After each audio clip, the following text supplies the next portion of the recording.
Breaking news చూస్తున్నారు. Delhi liquor scam కేసులో MLC కవితకు ఈడీ నోటీసులు ఇచ్చింది. రేపు విచారణకు హాజరు కావాలంది ఈడీ. గతేడాది మార్చిలో 3 రోజులు కవితను విచారించింది ఈడీ. ఈడీ విచారణపై కోర్టును ఆశ్రయించారు కవిత. మహిళలను విచారించే సమయంలో నిబంధనలు పాటించలేదంటూ కోర్టును ఆశ్రయించారు ఎమ్మెల్సీ కవిత. ఇప్పటికీ 3 సార్లు కవితకు నోటీసులు జారీ చేసింది ఈడీ. విచారణకు హాజరు కాకపోతే చర్యలు తీసుకునే అవకాశం ఉన్నట్టుగా తెలుస్తోంది. ఇక కవిత హాజరుపై తీవ్ర ఉత్కంఠ నెలకొంది. కవితను మరోసారి విచారణకు పిలవడంతో తెలంగాణలో పొలిటికల్ హీట్ పెరిగింది. లోక్సభ ఎన్నికలకు ముందు తెరపైకి ఢిల్లీ లిక్కర్ స్కామ్ మళ్లీ తెర మీదకొచ్చింది. ఈడీ నోటీసులపై ఇప్పటివరకు స్పందించలేదు కవిత. ఏం చేయబోతున్నారు? రేపు కవిత ఈడీ విచారణకు హాజరవుతారా? కవిత ఈడీ విచారణకు హాజరవుతారా అవ్వరా అనే ఉత్కంఠ కొనసాగుతుంది. డీటెయిల్స్ తెలుసుకునే ప్రయత్నం చేద్దాం. మా ప్రతినిధి రామకృష్ణ అప్డేట్స్ అందించేందుకు లైవ్ లో జాయిన్ అవుతున్నారు. రామకృష్ణ, రేపు కవిత ఈడీ విచారణకు హాజరయ్యే అవకాశం ఉందా? అయితే ఒక్కసారిగా ఒకవైపు సంక్రాంతి పండగ, మరోవైపు లోక్సభ ఎలక్షన్స్ కు అన్ని పార్టీలు కూడా ప్రిపేర్ అవుతున్న వేళ ఈడీ బాంబు లాంటి వార్త పేల్చింది. కవితకు మరోసారి ఈడీ సమన్లు జారీ చేసింది. ఈ నేపథ్యంలో కవిత ఈడీ విచారణకు హాజరవుతారా లేదా అనేది పెద్ద చర్చనీయాంశమైంది. కవితకు గత సెప్టెంబర్ లో కవిత కేసు విచారణ కూడా వచ్చింది. గత మార్చిలో కవిత ఈడీ విచారణకు హాజరైంది. 3 రోజుల పాటు ఈడీ విచారణలో ఉంది. తన ప్రమేయం ఏమీ లేదంటూ కూడా కవిత ఈడీ ముందు చెప్పింది. తాను సేఫ్ గా బయటకు వస్తానని చెప్తూనే ఆమె 3 రోజుల విచారణ తర్వాత సేఫ్ గా బయటకు వచ్చి ఆమె తిరిగి హైదరాబాద్ వెళ్ళిపోయారు. అయితే ఈసారి విచారణకి ఈసారి ఇది 4వసారి సమన్లు. ఇప్పటికే 3 సార్లు సమన్లు జారీ చేశారు. ఇది 4వసారి ఈడీ సమన్లు జారీ చేసింది కవిత విచారణకు హాజరు కావాలని. అయితే ఈ మహిళల విచారణ విషయంలో ఎలాంటి నిబంధనలు పాటించుకోకుండా ఈడీ వ్యవహరిస్తుంది, తనపై కక్ష సాధింపు చర్యలకు పాల్పడుతుందంటూ కవిత చేసిన వ్యాఖ్యలు తీవ్ర దుమారాన్ని లేపాయి. ఒక్కసారిగా ఆమె కోర్టును ఆశ్రయించింది. మహిళల విషయంలో ఈ విధంగా వ్యవహరించడం సరికాదు అని చెప్పేసి కోర్టులో కూడా పిటిషన్ వేసింది. ఈ నేపథ్యంలో కోర్టులో ఒకవైపు కేసు కూడా నడుస్తుంది. దీనికి సంబంధించి కోర్టు గతంలో అంటే తెలంగాణ అసెంబ్లీ ఎన్నికల ముందు కొంత రిలీఫ్ ఇవ్వడం జరిగింది కవితకి. మరి ఆ నేపథ్యంలో ఆమె సేఫ్ గా బయట ఉన్నారు. ఇక మళ్ళీ తాజాగా ఈ రోజు నోటీసులు ఇష్యూ చేయడం, రేపే విచారణకి హాజరు కావాలని చెప్పడం నేపథ్యంలో కవిత హుటాహుటిన ఢిల్లీకి బయలుదేరుతున్నారు. రేపు ఉదయాన్నే ఆమె ఢిల్లీకి బయలుదేరుతారనే సమాచారం అందుతుంది. అయితే లిక్కర్ స్కామ్ దేశవ్యాప్తంగా కూడా చాలా సంచలనం సృష్టించిన స్కామ్ ఇది. 1,00,000 కోట్ల స్కామ్ ఇది. ఢిల్లీ ముఖ్యమంత్రి అరవింద్ కేజ్రీవాల్ కూడా ఈడీ సమన్లు జారీ చేసింది. అనేక సార్లు హాజరు కావాలని ఆయన కూడా హాజరు కాలేదు. ఇది కేవలం కక్ష సాధింపు చర్య అని చెప్పేసి ఢిల్లీ ముఖ్యమంత్రి చెప్పారు. మరి అదే బాటలో కవిత కూడా నడుస్తున్నారు. ఇప్పటిదాకా చూసుకుంటుంటే మాగంటి శ్రీనివాసరెడ్డి, మాగంటి రాఘవరెడ్డి, అలాగే చాలా మంది ఈడీ విచారణకు హాజరయ్యే తర్వాత కోర్టును ఆశ్రయించడం, అలాగే జైలుకి వెళ్లడం, బెయిల్ మీద కొంతమంది బయటికి రావడం కూడా జరిగింది. దాదాపుగా తీవ్రమైన సంచలనం సృష్టించిన స్కామ్ ఇది. మహామహులు ఢిల్లీ ఉప ముఖ్యమంత్రి మనీష్ సిసోడియా కూడా ఈ కేసులోని జైల్లో ఉన్నారు. మరి ఈ నేపథ్యంలో 2 వ్యక్తులు మాత్రమే కీలకమైన వ్యక్తులు. ఒకటి ఢిల్లీ ముఖ్యమంత్రి అరవింద్ కేజ్రీవాల్, 2 ఎమ్మెల్సీ కవిత, బీఆర్ఎస్ ఎమ్మెల్సీ కవిత. ఒక మాజీ ముఖ్యమంత్రి కూతురు ఆమె ఒక ముఖ్యమంత్రి కూతురుగా ఉన్న సమయంలోనే పలుసార్లు ఈడీ విచారణకు హాజరు కావడం జరిగింది. మరి ఈడీని ఎదుర్కొనడం జరిగింది. ఈడీ ఒకవైపు సిబిఐ, మరోవైపు ఈడీ, ఇద్దరు కూడా కవిత విషయంలో తమ వద్ద చాలా ఆధారాలు ఉన్నాయి, ఆమె తప్పించుకోవడానికి వీల్లేదు. కానీ రామకృష్ణ ఏంటి ఇంత సడన్ గా? ఎందుకంటే నాకు తెలిసి ఇఫ్ నాట్ రాంగ్ మనకు తెలిసినంత వరకు చూసుకుంటే ఒక్కరోజు మాత్రమే గడువు ఇచ్చిన పరిస్థితి. ఈ రోజు నోటీస్ ఇచ్చి రేపు రమ్మన్నారు అన్నట్టుగా తెలుస్తుంది. ఏంటి ఇంత తక్కువ టైం ఎందుకు ఇచ్చింది ఈడీ? అలా అని ఏమి లేదు. ఢిల్లీకి హైదరాబాద్ కి కేవలం 2 గంటలు మాత్రమే ఫ్లైట్ జర్నీ. మరి 3 గంటల జర్నీ, దాదాపుగా ఒక 15-18 గంటల సమయం కూడా ఉంది. మరి ఈ నేపథ్యంలో ఈడీ ఈ నోటీస్ ఇష్యూ చేసింది కాబట్టి ఆమె రావడానికి పెద్ద సమస్య కాదు. రేపు హాజరు కావాలన్నారు కాబట్టి రేపు ఉదయాన్ని బయలుదేరినా ఆమె 2-3 గంటల్లో ఢిల్లీలో ఉంటారు. ఈ ఈడీ వద్ద హాజరు కావడానికి సమయం సరిపోతుంది. ఆల్రెడీ ఈ కేసులో 3 సార్లు ఆమె ఈడీ ముందు హాజరై విచారణ ఎదుర్కొన్నారు కాబట్టి ఇది పెద్ద సమయం కూడా ఆమెకి అవసరం లేదు. కాకపోతే ఆమెకి ఏమన్నా రాలేని పరిస్థితులు ఉంటే ఆమె ఈడీకి విన్నవించవచ్చు, నేను రాలేని పరిస్థితులు ఉన్నాయని. ఆ నేపథ్యంలో కొంత సమయం ఇచ్చే అవకాశం ఉంది. అయితే ఇప్పటికే కూడా దాదాపుగా 3-4 సార్లు అవకాశం ఇచ్చారు కాబట్టి ఈసారి అవకాశం ఇస్తారనేది డౌటే. ఎందుకంటే ఆమె తప్పనిసరిగా హాజరు కావాల్సిందే ఈడీ విచారణకి. మరి ఈడీ విషయానికి కొన్ని ఒకవేళ కానీ ఆమె హాజరు కాకపోతే ఈడీ చర్యలు కూడా తీసుకునే అవకాశాలు ఉన్నాయని చెప్పేసి న్యాయ నిపుణుల నుంచి అందుతున్న సమాచారం. అధికారుల నుంచి తాజాగా అందిన సమాచారం ప్రకారం ఈడీ విచారణకు రేపు కవిత కానీ హాజరు కాకపోతే ఆమెపై చర్యలు తప్పవని చెప్పేసి తెలుస్తుంది.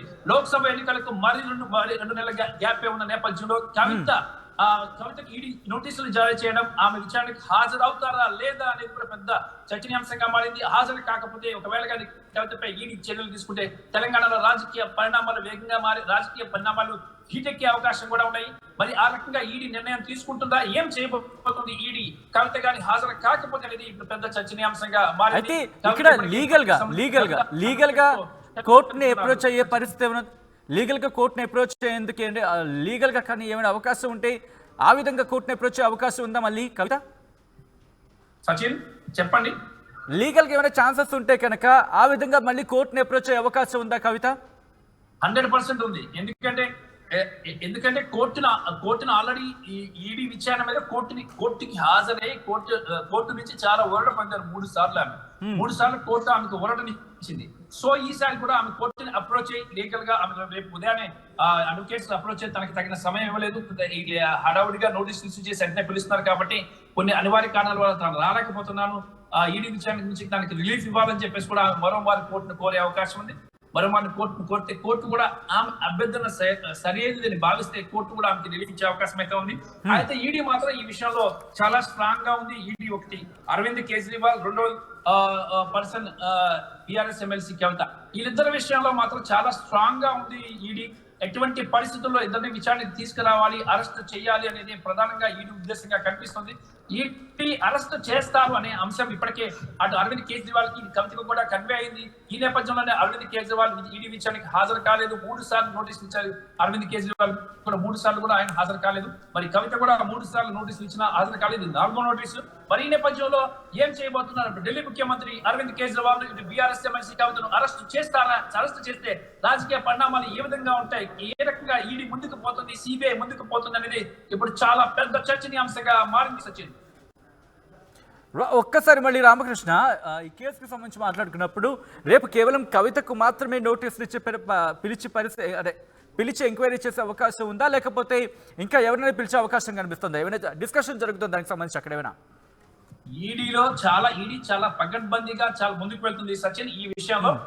ఇటు అరవింద్ కేజ్రీవాల్ ని కవితని ఒకేసారి విచారించి ఒకేసారి అరెస్ట్ చేయాలనే ఆలోచన కూడా ఉంది. ఎందుకంటే ఈడీ సిబిఐ క్లియర్ గా చెప్తుంది తమ వద్ద పక్కా ఆధారాలు ఉన్నాయి. సౌత్ గ్రూప్ నుంచి చాలా పెద్ద ఎత్తున ముడుపులు అందాయి, చాలా మనీ లాండరింగ్ కి పాల్పడ్డారు కవిత గాని కవిత. అలాగే దీనిలో కీలకమైన వ్యక్తి అరవింద్ కేజ్రీవాల్, ఢిల్లీ ముఖ్యమంత్రి అరవింద్ కేజ్రీవాల్ ఉన్నారు కాబట్టి ఆయన్ని కూడా అరెస్ట్ చేయాలని ప్లాన్ చేస్తున్నారు. ఇప్పటికే గవర్నర్ తో ఈడీ సిబిఐ చర్చలు సంప్రదింపులు జరుపుతున్నట్లు తెలుస్తుంది. ఒక ముఖ్యమంత్రిని అరెస్ట్ చేయాలి అంటే గవర్నర్ పర్మిషన్ కూడా చాలా అవసరం. గవర్నర్ పర్మిషన్ తీసుకొని అతన్ని అరెస్ట్ చేయాల్సి ఉంటుంది.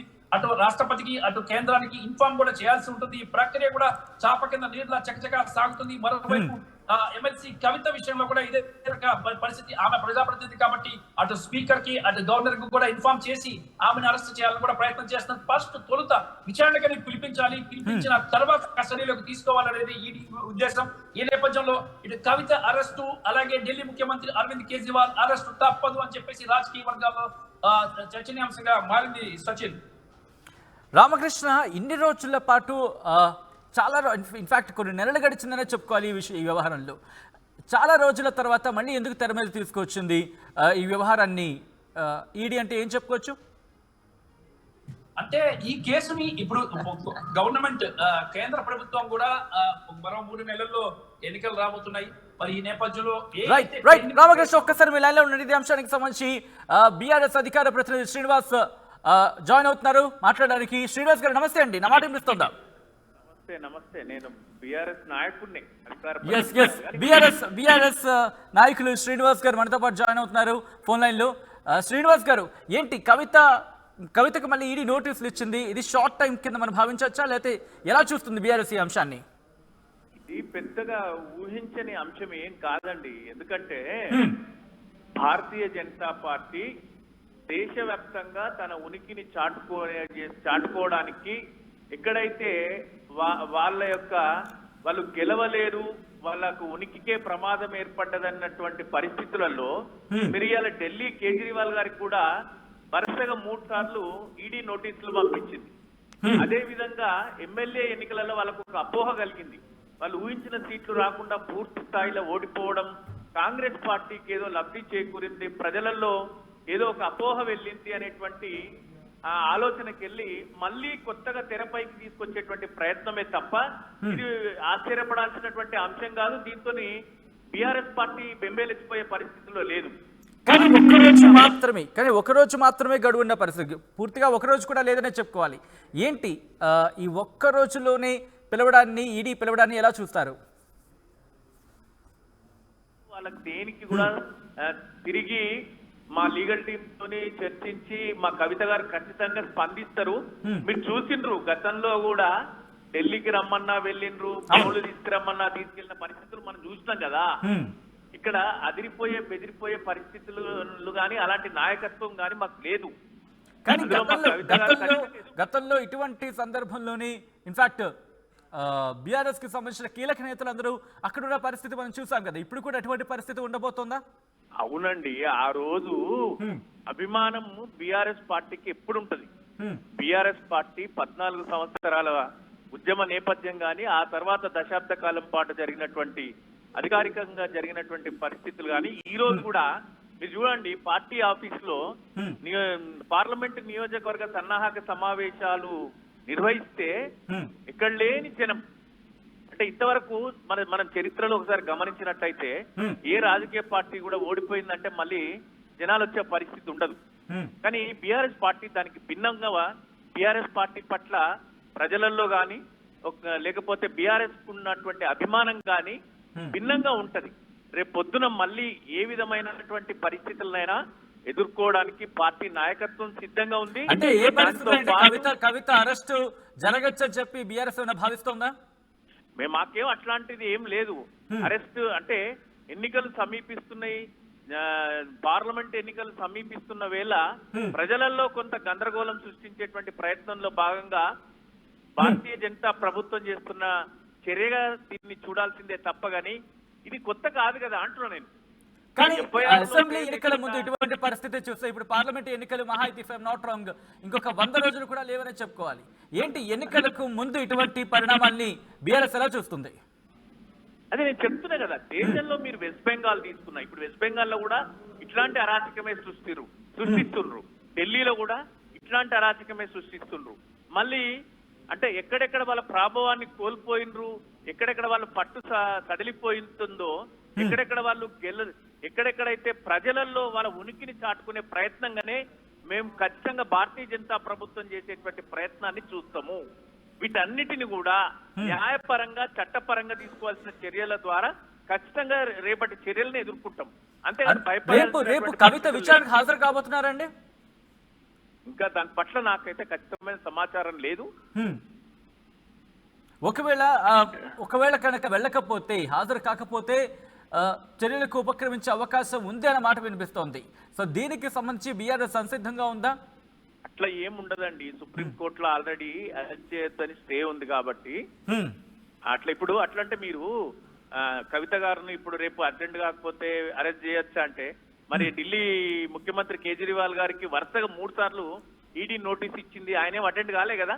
కానీ అక్కడ మంత్రులే అంటున్నారు కదా ముఖ్యమంత్రిని అరెస్ట్ చేసినా సరే మేము బెంబేలెత్తేది లేదు, భయపడేది లేదని చెప్పి. అవునండి, ఇప్పుడు ఆయన ముఖ్యమంత్రి స్థానంలో ఉన్నారు. 3 సార్లు ఈడీ నోటీసులు ఇచ్చినా కూడా ఆయన వెళ్ళలేదు. ఆయన ఏం భయపడడం లేదు కదా. సో ఆయన వెళ్ళలేదు కాబట్టి మీరు కూడా వెళ్ళంటారు ఇక్కడ? కాదండి, వెళ్ళలేదని కాదు, కాన్సిక్వెన్సెస్ మీరు ఏమంటుండ్రు, వెళ్ళకపోతే అరెస్ట్ చేయొచ్చా, అన్ని ఊహాజనితమైనటువంటి ప్రశ్నలకి మనం ముందే సమాధానం చెప్పలేం కదా అంటున్నా నేను. ఇప్పుడు మేమేం అది భయపడ్డ వాళ్ళు ఇల్యూజన్స్ కి భయపడతారు, మేమేం అట్లా భయపడతలేం కదా. We are ready to face any kind of action of the central government. ఏం జరుగుతుంది అనుకుంటున్నారు? ఎందుకంటే ఈ కేసు దాదాపుగా కొనసాగుతున్న పరిస్థితి. ఏం జరుగుతుంది అనుకుంటున్నారు ఈ కేసులో? ఏం జరగదండి, ఏం జరగదు. ప్రజల్లో ఒక అయోమయం తప్ప అంతకు మించి ఇంకేం జరగదు. అంతకు మించి ఇంకేం లేదు. తెలంగాణ ప్రజలలో భారతీయ జనతా పార్టీ నిత్యం వాళ్ళందరూ ఏమన్నారంటే బీఆర్ఎస్ బీజేపీ కలిసిపోయింది, మనం కవితను అరెస్ట్ చేస్తామనుకున్నారు తెలంగాణ ప్రజలు, మనం అరెస్ట్ చేయలేదు కాబట్టి మనకు ఓట్లు రాలేదు అనేటువంటి మాటలు వాళ్ళ నాయకులు ప్రత్యక్షంగా మాధ్యమాల ద్వారా మాట్లాడుతున్నారు వాళ్ళ అధినాయకత్వం. అంటే ఒక కవితను ఇబ్బంది పెట్టడం లేదా కవితను ఇరుకుడు పెట్టడం ద్వారా బీజేపీ లబ్ధి పొందాలనుకుంటుందా అంటున్నారా? డెఫినెట్ గా అండి. కవిత గారు అంటే మామూలు నాయకురాలు కాదు కదా. తెలంగాణ ఉద్యమ నేపథ్యం నుంచి ఆవిడ బెస్ట్ పార్లమెంటేరియన్ దాకా కేసీఆర్ గారి కుమార్తెగా ఆమెకున్న నేపథ్యం చాలా గొప్ప నేపథ్యం కదా. అందుకోసమే వాళ్ళు లబ్ధి డెఫినెట్ గా పొందాలనుకుంటారు. ఏంటి ఎలా లీగల్ గా ఎలా ముందుకు వెళ్ళే అవకాశం కనిపిస్తుంది బీఆర్ఎస్? ఇప్పుడు మీరు చూసిండ్రు లాస్ట్ టైము వాళ్ళు హైదరాబాద్ లో వచ్చి పొద్దుటి నుంచి రాత్రి దాకా ఇంట్రాగేట్ చేస్తే కూడా సహకరించినాము. ఢిల్లీకి రమ్మన్నారు, ఢిల్లీకి వెళ్ళినాము. ఫోన్లు కావాలన్నారు, ఫోన్లు అందజేసినాము. ఫర్దర్ కాన్సిక్వెన్సెస్ అని ఉంటే బీఆర్ఎస్ పార్టీ లీగల్ టీమ్ ఉంది. Definitely we face the any kind of action of the government. It is not like that. మనం ఇక్కడ ఉన్నది ఏంటంటే చర్య వాళ్ళు చేపట్టబోయే చర్యలకు స్పందించాలి. చట్టాన్ని గౌరవించే వ్యక్తులుగా దానికి స్పందించాల్సిన బాధ్యత అవసరం ఉంది. Right, thank you so much Srinivas గారు ఆర్టీవీతో మాట్లాడినందుకు ఇదే అంశానికి సంబంధించి. ఒక్కసారి మా ప్రతినిధి రామకృష్ణ దగ్గరికి వెళ్ళే ప్రయత్నం చేస్తున్నాను. రామకృష్ణ, ఈడీకి సంబంధించి ఎటువంటి ప్లాన్ ఆఫ్ యాక్షన్తో ముందుకు వెళ్ళాలనుకుంటోంది? రేపు ఒకవేళ కవిత కనుక హాజరు కాకపోతే ఎటువంటి పరిణామాలు జరిగే అవకాశం ఉందని చెప్పి అక్కడ చర్చ జరుగుతోంది. విషయాన్ని క్లారిటీగా చెప్పడం జరిగింది. గతంలో 2 సార్లు విచారణ సందర్భంలో కవిత ప్రమేయం లిక్కర్ స్కామ్ లో ఉంది, ఆమె ప్రమేయం ఉన్నట్టు ఆధారాలు మా దగ్గర ఉన్నాయి అని చెప్పేసి ఇటు ఈడీ గాని అలాగే సిబిఐ గాని చెప్తోంది. కోర్టుకు కూడా చెప్పాయి. అలాగే ఈ నేపథ్యంలో కవిత ప్రమేయం లిక్కర్ స్కామ్ లో లేదని బీఆర్ఎస్ నేతలు చెబుతున్నప్పటికీ కూడా కవిత ప్రమేయం ఉంది. ఇందులో తమ వద్ద స్ట్రాంగ్ ఎవిడెన్స్ ఉంది. కవిత మొబైల్స్ కానీ కవితకి సంబంధించిన అన్ని కూడా చెక్ చేసినప్పుడు ఆమె దాదాపుగా కొన్ని మొబైల్స్ ని అన్ని ధ్వంసం చేశారు అని చెప్పేసి కూడా ఈడీ గతంలో చెప్పింది. మరి ఈ నేపథ్యంలో ఈడీ కానీ సిబిఐ కానీ చాలా స్ట్రాంగ్ గా ఉంది. కవితని మరో విచారించాలని. మరి ఇప్పటికే కవిత కూడా తన ప్రమేయం లేదు, మహిళల విషయంలో ఈడీ నిబంధనలను పాటించకుండా వ్యవహరిస్తున్నారంటూ కూడా ఆమె కోర్టుని ఆశ్రయించడం జరిగింది. మరి కోర్టుని ఆశ్రయించిన నేపథ్యంలో కొంత రిలీఫ్ కోర్టు ఇవ్వడం జరిగింది ఆమెకి. అలా ఈడీని కూడా కౌంటర్ దాఖలు చేయమంటం జరిగింది. ఇద్దరు కూడా కౌంటర్ దాఖలు చేసినప్పటికీ కూడా ఇప్పుడు ఈ కేసులో స్ట్రాంగ్ ఎవిడెన్స్ మా దగ్గర ఉందని ఈడీ సిబిఐ వాదిస్తుంది. మరి ఈడీ సిబిఐ వాదనతో కానీ కోర్టు కానీ ఏకీభవిస్తే పరిస్థితులు వేరే విధంగా ఉండే అవకాశం అయితే ఉన్నాయి. కవిత మాత్రం తప్పనిసరిగా హాజరు కావాల్సిన పరిస్థితి అయితే ఉంది. మరి ఈడీ సమన్ల విషయంలో ఇటు అరవింద్ కేజ్రీవాల్ ఎలాగైతే కేవలం కక్ష పూర్తిగానే ఇలా చేస్తున్నారు కాబట్టి మేము హాజరు కావటం లేదని చెప్పేసి అరవింద్ కేజ్రీవాల్ చెప్పారు. మరి అదే విధంగా కవిత కూడా అలా చెప్పిన నేపథ్యంలో ఈడీ సిబిఐ 2 కూడా కోర్టుని ఆశ్రయించి మరో మార్గం ద్వారా వీళ్ళని విచారించేందుకు కోర్టు పర్మిషన్ తీసుకొని విచారించేందుకు కూడా ప్రయత్నం చేస్తాయని చెప్పి ఈ సమాచారం అందుతోంది. Sachin. Right Ramakrishna, thanks for update. So మొత్తానికైతే మాత్రం ఢిల్లీ లిక్కర్ స్కామ్ కేసులో మరోసారి ఈడీ కవితకు నోటీసులు ఇచ్చింది. రేపు విచారణకు హాజరు కావాలంటే కూడా ఈడీ నోటీసులు జారీ చేస్తుంది. మరి కవిత విచారణకు హాజరవుతారా కారా?